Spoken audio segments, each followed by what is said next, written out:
I was asked actually by Xavier Bosch to give him some comments on what might be the pros and cons of immunizing older cohorts of women. And by this, we really mean sexually exposed. In other words, sexually active, they will therefore have been exposed to infection, and many may have active lesions. And to me, the most important thing actually comes in the next slide, if I may, which is that vaccines depend for their impact at the population level by reducing transmission. And this results in true herd immunity, herd protection. Now, transmission has to be blocked, because if you don't have transmission, the disease will disappear, irrespective of whether those vulnerable to infection have serum antibody or not. And this is why catch-up programs are so important, because they actually expand the number of immune individuals, and therefore they reduce the probability of transmission from an infected to a susceptible individual. Now, if you stand back and look at the whole picture, immunizing older women who are sexually active is really a massive catch-up program, because the biggest reduction in disease will come from giving the young complete immunity so they will not be infected as they age. Now, my thinking on this has always been absolutely dependent upon information from Adam Finn, who knows more about vaccines and forgotten more about vaccines than I ever have heard. So can I have the next slide? And Adam uses a very good example, it seems to me, of meningococcal C vaccination and immunizing infants, and it's the UK story. Now, this starts off by, let's have a look at the pattern of meningococcal infection. Next slide, please. So before we introduced vaccination back in 1998-99, the peak incidence of meningococcal C disease and B disease were in infants under the age of 3. Then it all plateaus off until you get a blip in the teenage years. Now, meningococcal C vaccine became available in the late 90s, and the UK programme started in 1999, and it started by giving 3 doses to infants. So it was an infant vaccine, and it was a polysaccharide vaccine, and therefore the duration of protection was predicted to be relatively limited. So can we have the next slide, and we can see what we decided on? Because the effect was not dramatic, and so there was really a very radical decision that there'd be a one-off catch-up program in which there was 1 dose of meningococcal C conjugate vaccine given to all children and young people up to the age of 20, and it was eventually extended to 23. Now, this is a massive catch-up program, and it is attempting to cover the group of individuals who are potentially transmitting. The next slide shows you what happened. So you can see that after we first introduced immunization in 1999, we started to get no effect. And it wasn't until the catch-up program comes in that there is this dramatic reduction in disease. Till by 2004, can you go back? 2004, we have hardly any cases of Meng C, but Meng B, of course, is not affected. And so, but this wasn't because of long-lasting immunity. The disease carried on disappearing, but it didn't do so by inducing long-lasting antibody in the vulnerable recipients.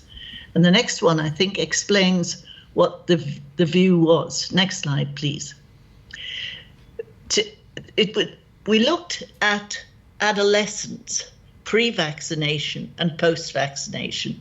So these are 16 to 20-year-old students, and they're looking at carriage in the throats before the one-off catch-up program and after.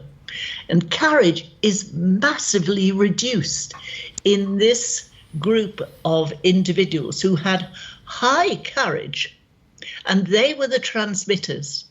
They weren't the ones who were susceptible predominantly to disease, but they were the ones who had a lot of infection. And so the message that came from this, next slide, please, is that the catch-up program worked by blocking transmission. Immunising teenagers protected younger children. Teenagers were the group with the highest rates of carriage, but young children had the highest rates of disease. Once transmission was blocked, disease disappeared. So I think that there's a take-home message from this next,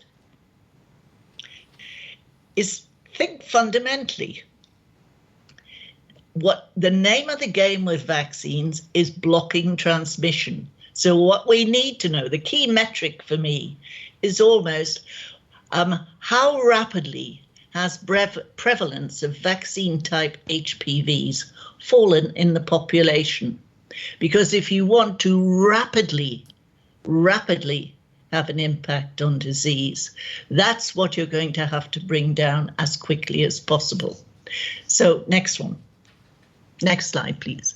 So if you think about immunizing older women, the pros would be that the transmission of vaccine types would be blocked very rapidly, because you would have made a big swathes of the population who are potentially transmitters immune. So you'd have a rapid impact in disease, really in older cohorts. It would be herd protection. Now, why wouldn't we do this? Well, frankly, because of the cost.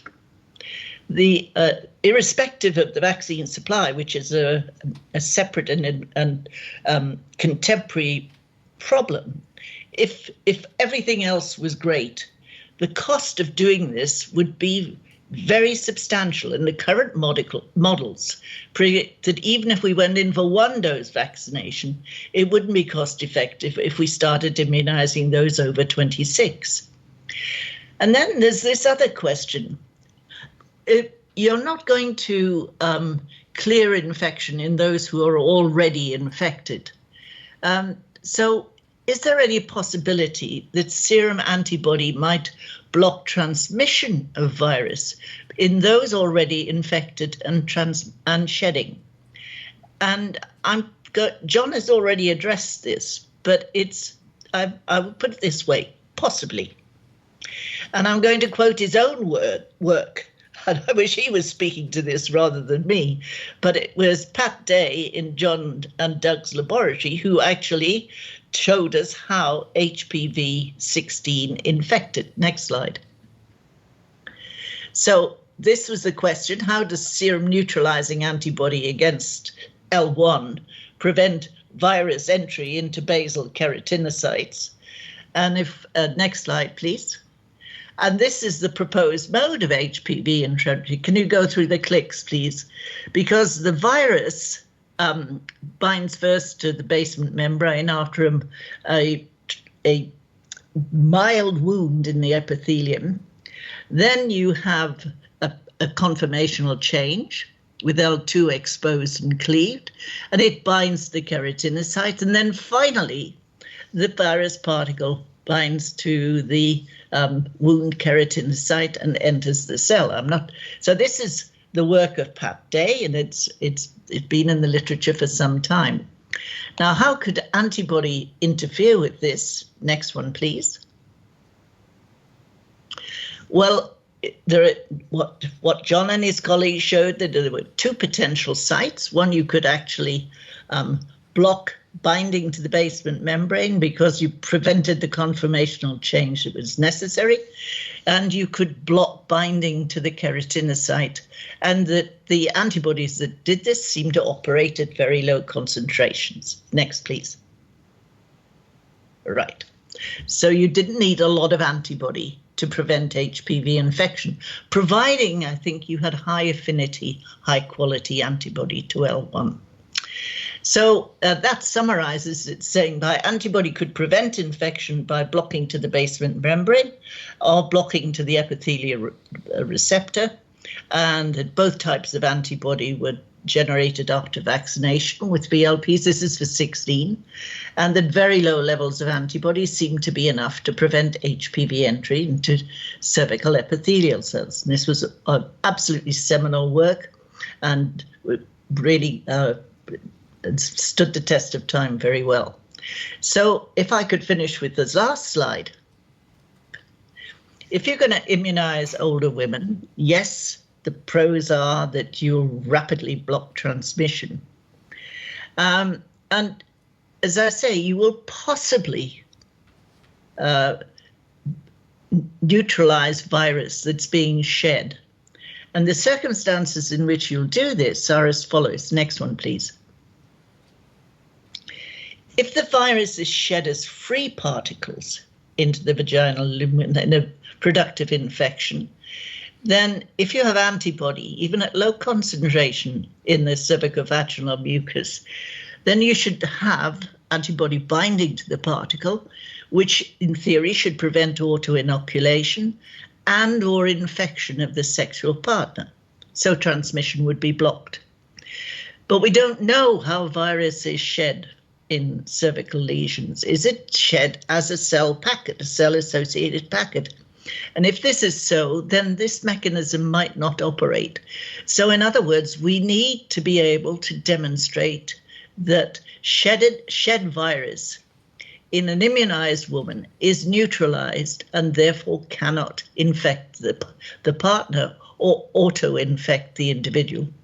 And so what I hope I've persuaded you is that in the big picture, the key thing is to make as many individuals immune as possible, because that will rapidly reduce the prevalence of virus in the population. Since this is a sexually transmitted infection, herd protection is of paramount importance, and the transmission can be readily blocked. So I'll stop there. Thanks.